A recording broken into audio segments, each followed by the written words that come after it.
2,000. Lo and behold, what is my frequency of that particular allele? 0.7. It hasn't changed. Not at all. I do the same thing for the recessive allele. 2 times 90 plus 420 divided by 2,000. That's 600 over 2,000. 0.3 for the recessive allele. Anything change? Nothing at all. Genotypic frequencies have not changed. 0.49, 0.42, 0.09. There is no change. Has this population evolved for wing color? It has not. It is in a state of genetic equilibrium. As long as I continue to do this, generation to generation, I will receive the exact same values of genotype and allelic frequency. Every time I do this calculation, it will do exactly the same thing. Onward and onward, 0.7 to 0.3, the same allelic frequencies over and over again. As long as I maintain the initial population size at 1,000 individuals, this is exactly what it will promote. The starting values are the same as the ending values. I'm already bored and want to take a nap. Right? It was a tedious process. I could do it a million years and nothing would change.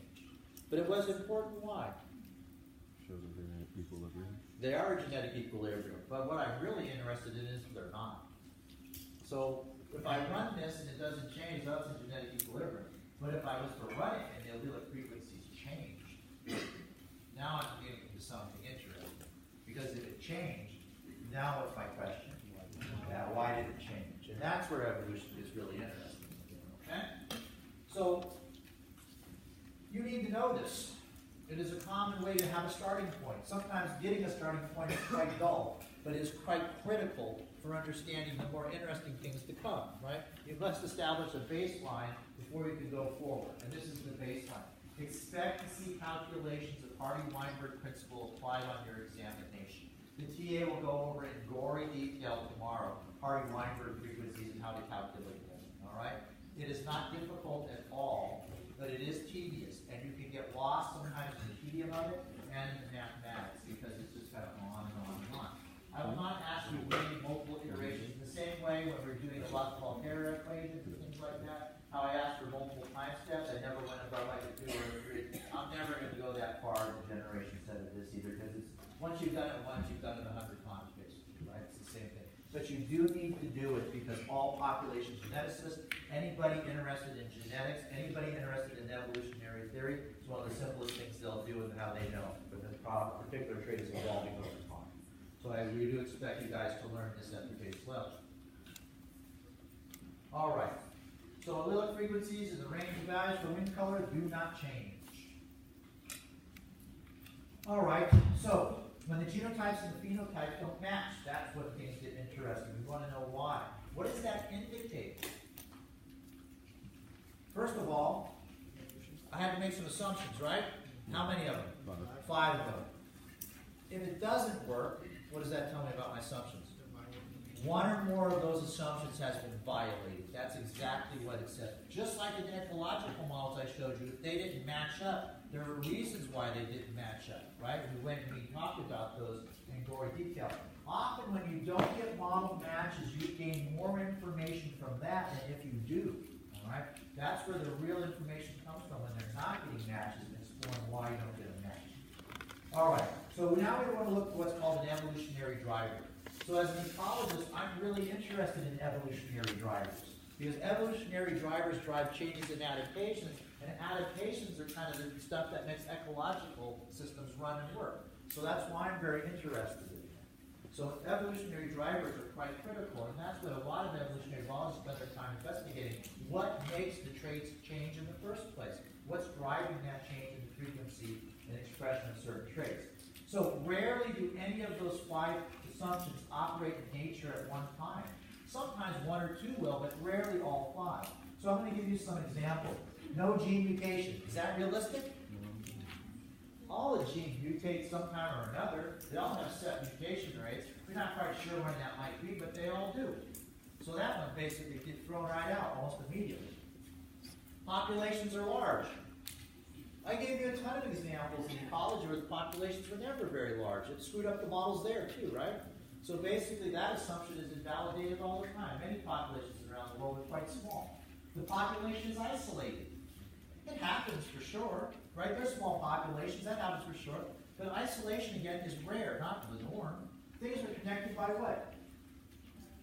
migration all the time. They're not isolated. The gene has no effect on survival and reproduction. If it's neutral, that's the case, but we know that many traits are what? Adaptive or maladaptive. So that instantly invalidates that. And then finally, mating is random. That's a rarity too. In some cases it is, you just throw your sperm up in the water, and you say, whatever, that's it, whatever happens to land. So in some cases that works. But for most higher organisms, it doesn't work in terms of complexity. That would be like somebody going, you? It doesn't happen, right? So it works in some cases, but it fails miserably in lots of others. So these particular assumptions are often invalidated. Figuring out where they're invalidated will lead us to the evolutionary drivers of change. Okay? So, there are three processes that typically drive populations away from genetic equilibrium for any given trait. Number one is natural selection, because natural selection is basically doing what? It's constantly weeding out the traits that aren't successful for a given environment, right? It's increasing the frequency of ones that work for a given particular environment to solve those problems well, and it's decreasing the frequency of others that are failures. So right away, natural selection is definitely voiding many of the assumptions of the model.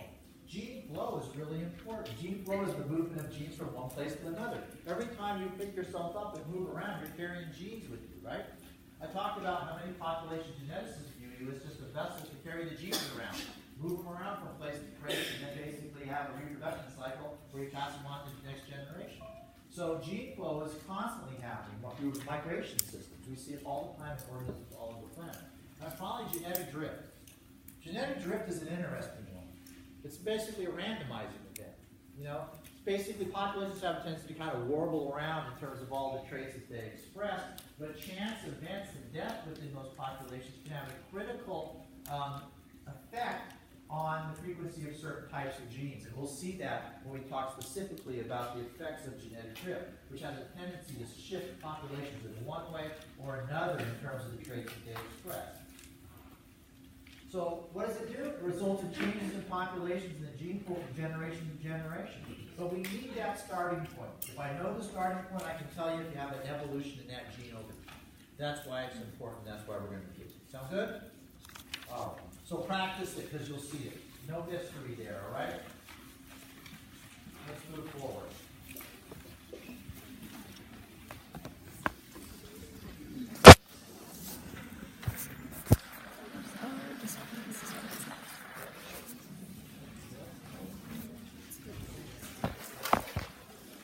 Let's spend a little more time talking about the sources of variation. The ultimate source of variation is always what? Mutation. The secondary sources are via recombination, which are reshuffling the deck of stuff that's already there. So when we think about mutation, mutation is an heritable change in DNA and genes that give rise to an altered gene product. It expresses something that's unpredictable. It's an unknown. It is the only source of brand new alleles. It increases the allelic variation within any population. Those of the new alleles can do lots of things. They can alter amino sequences, protein formation in the sense of how it actually functions and operates. Wild-type alleles basically produce an expected phenotype. A mutated allele produces something unexpected in terms of phenotype. So, mutations give rise to structural differences, functional differences, and behavioral differences, modifications that can increase, decrease, or be neutral to your survival and reproduction. So let's talk about the type of mutations that are common in multicellular organisms. Mutations in the cell lines, right, that produce the gametes, they can be passed on to generations, not the somatic cells, right? So if you get a mutation in your basic somatic cells, it can kill you. Think about a cancer or something like that, but you're not going to pass that on, right? So it's only the mutations that are in the gametes that will be passed on. So let's talk about a chromosomal mutation. These are big things. They often are called macromutations. So a chromosomal mutation is a large thing. It's a deletion, it's a duplication, an inversion within the chromosome, a translocation within the chromosome. You're basically taking big chunks of genetic material, either deleting it, adding it, or moving it around. It's not common, it's usually negative. Occasionally it can be positive, but it's rare, and it's really dependent on the organism involved. So for instance, chromosomal mutations in animals are almost always deleterious. They're bad. They result in things like this. So if I'm born with two heads, what's my survivability rate? Well, it's basically zero. The only reason this thing is alive is because humans kept it alive as an oddity. So as soon as this thing was born, what would the mother do? Shut up. It would shun it. It wouldn't even feed it. Okay, it's too far out the norm. It would starve to death immediately. As soon as the mother shunned it, what would happen? It would either starve to death or be instantly killed by the group itself, or predators would get it because it's like, here goes a predator, let's go left, I'll go right. Well, you're not going anywhere, you get killed, okay? So that's kind of a problem, kind of obviously. So these kinds of mutations are not conducive to overall survivability. Interestingly enough, plants are much more adept at handling these kind of large-scale mutations. Now, many of the interesting differences in floral arrangements that we see within particular groups of plants are a direct result of chromosomal mutation. The colors of flowers and roses is a nice example of that, right? So we see this giant spectrum of rose color due to these types of mutations. Roses can be completely apigmatic and basically be just kind of white, reflecting all the colors. They can go all the way to violet, and they've got a really interesting brand new one that's bright blue. Have you ever seen it? It's a brand new rose, bright blue. It was pretty pricey because they're not real common yet. Again, how do you get it through these kinds of mutations? That's actually it over there, I think, but it's tough to see in this light. There's another example of chromosomal mutation on that frog, and unfortunately for that frog, it has like 10 legs now. Survivability rate very high? No, again, not going to cut it in the harshness of the natural world. Now, what's very, very common are point mutations. Now, point mutations are small mutations. Think of them as a micromutation. These are additions, subtraction, substitution of a nucleotide base. They are tiny, they're small, one-offs. Not this big chunk of material, but a very small amount. These are due to careful errors in DNA replication or environmental mutagen.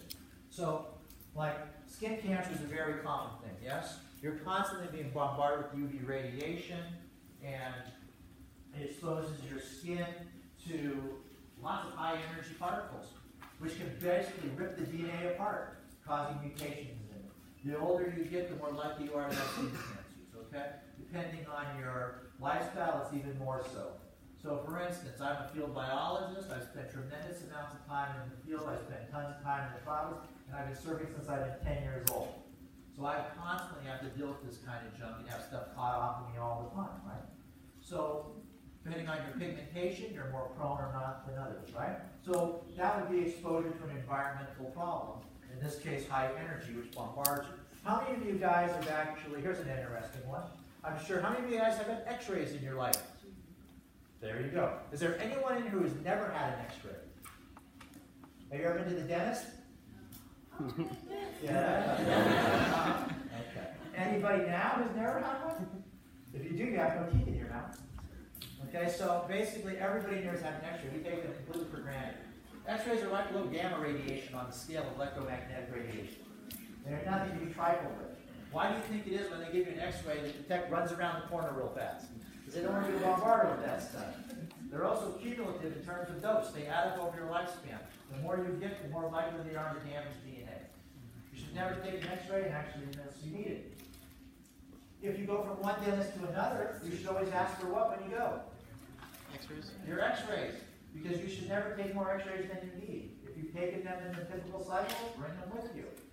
They x-ray you for everything anymore. Like you have a kid and they swallow like a coin or something like that, well, let's x-ray it. Well, why? Unless they're turning blue and choking, there's no need. They'll just poop it out. That's how it used to work. Okay? So it's trying to limit your exposure. If my arm is like this behind my back and dragging on the ground, should I get an x-ray? Absolutely. You know, if I sprain my pinky finger and it's perfectly intact, maybe I'll hold off and see if the swelling goes down. So there's ways that you can avoid that overexposure stuff. That's right below. You know what gamma radiation is? The next one up? That's a neutron bomb for warfare. Right? So things like that, we get bombarded every day with stuff. We take it completely for granted. But they can have high mutagenic properties. All right, so DNA mutations can result in changes in the messenger RNA and proteins in the cell. So in terms of effects, they can be silent, and that means there's no effect on the protein's function. They can be missense, which means they reduce its efficiency, or they can be nonsense, which means they're completely non-functional. That's bad news. Depending on where that one mutation occurs, it can have different problems. Typically, where they get really problematic is if they're at the start or at the end. Then you can have serious problems where they don't start at all, or they don't end, or they end improperly. So that could be a real problem. These are much more common. They can be positive, they can be negative, and in many cases they can be neutral. Interestingly enough, most of these mutations are never ever expressed. You'll never even see them ever. Why? You all have mutations. What is it? It has to do with the way your DNA is organized. Because not all of it does what? It all replicates. It just doesn't do what?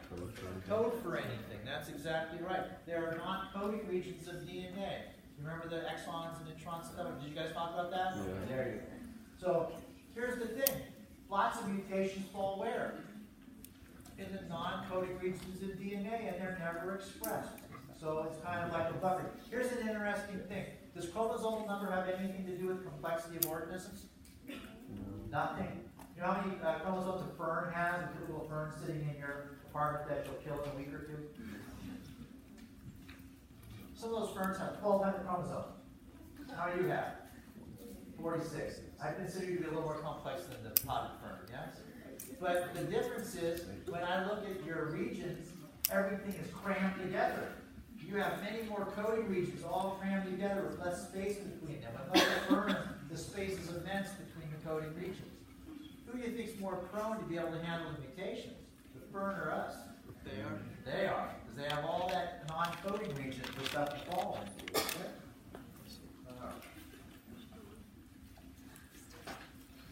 So, again, negative mutations, positive mutations, neutral mutations.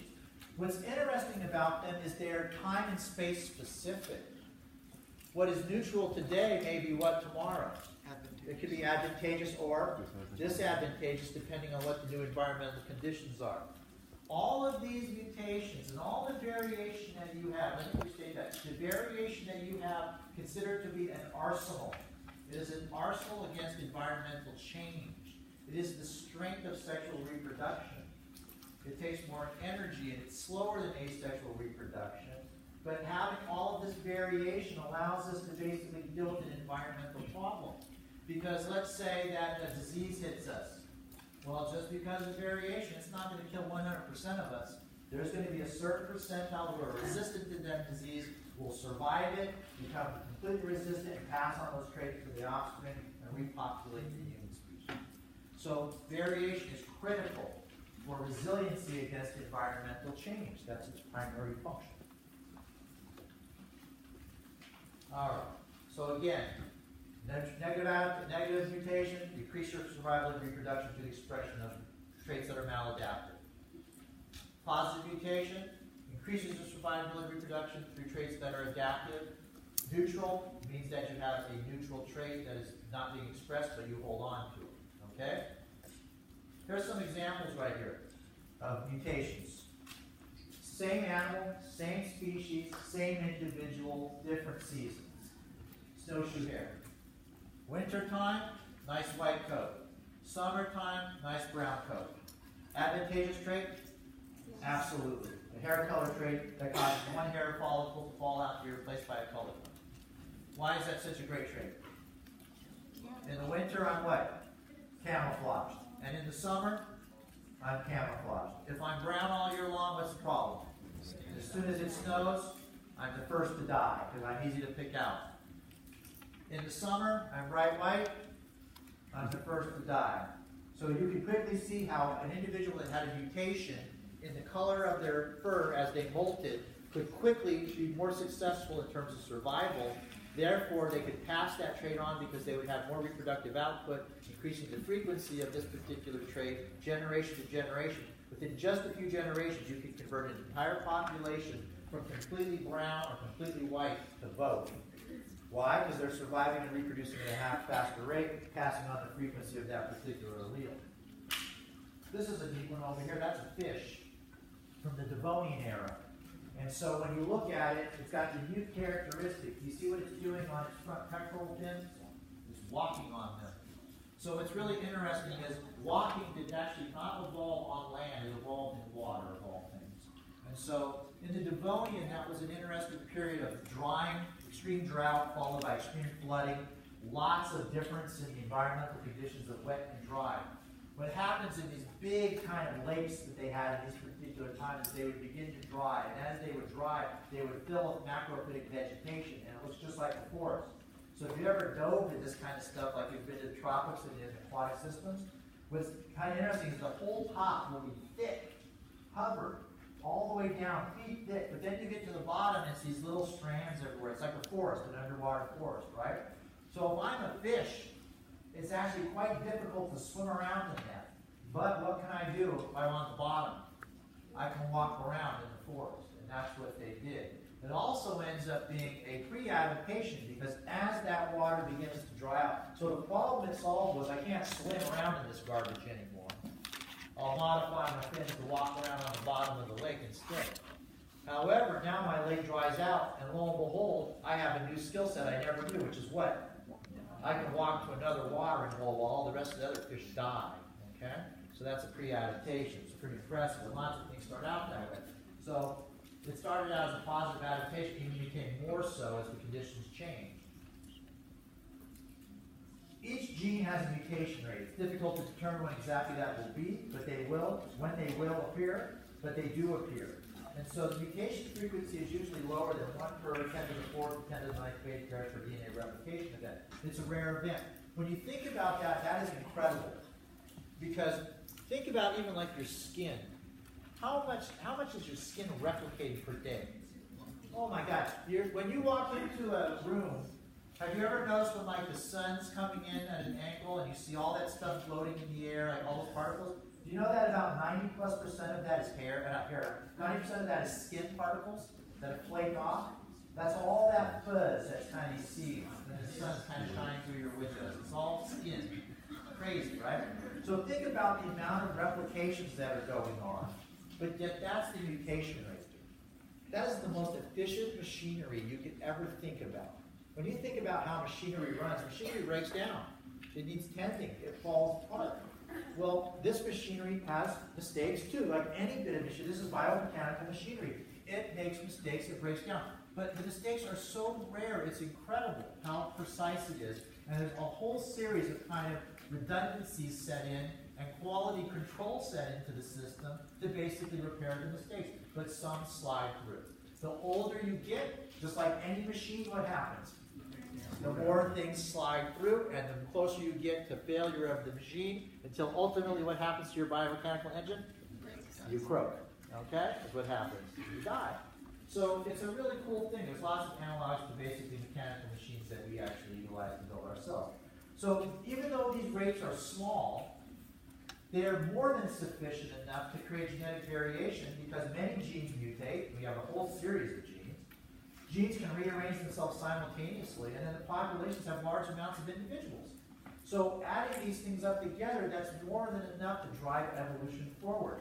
Beneficial and neutral mutations have accumulated for billions of years. How old is life on this planet thought to be? Based on our earliest fossil record, any idea? 4.5 billion. 3.8 billion years. People are thinking it even pushes further back than that now. There's some more modern things that have been found, but that's kind of the norm that people throw out there, right? The point of that is, it's freaking old, right? Life on this planet is old. Can you even conceptualize 3.8 billion? I can say those words, but I don't have any real understanding of what that means. What's my life perspective? My time perspective? Less than 100. I don't remember the early stuff, right? You remember when you started around 3 or something like that? That's when most people remember. Then the older you get, you forget that stuff too. So your kind of perception of time is very limited. And at most, it's multi-generational. Maybe you have a couple hundred years if you're lucky, right? Not even that, because they're overlapping generations. So if you're lucky, you have a great-grandma or grandpa who can tell you something about the past. But that's it. And that clouds everything we do. So what you perceive as perfectly normal, I do not. What I perceive as perfectly normal, my grandparents do not, and on and on and on. Here, I'll give you a classic example. So I'm double plus your age, right? And I came to UCSB as an undergraduate back in the 80s. And when I first came over the Conejo grade, when you guys come over the Conejo grade, it's lights all the way to Santa Barbara, right? You see all that spread out through Camarillo and Oxnard and Ventura, and then you come. When I came over the grade in the 80s, there was nothing. It was dark. All it was agricultural fields, a 2-lane freeway or 1-lane freeway, and there was a couple lights in Oxnard. That was it. Nothing else. And then when you got to Santa Barbara, it wasn't even a freeway.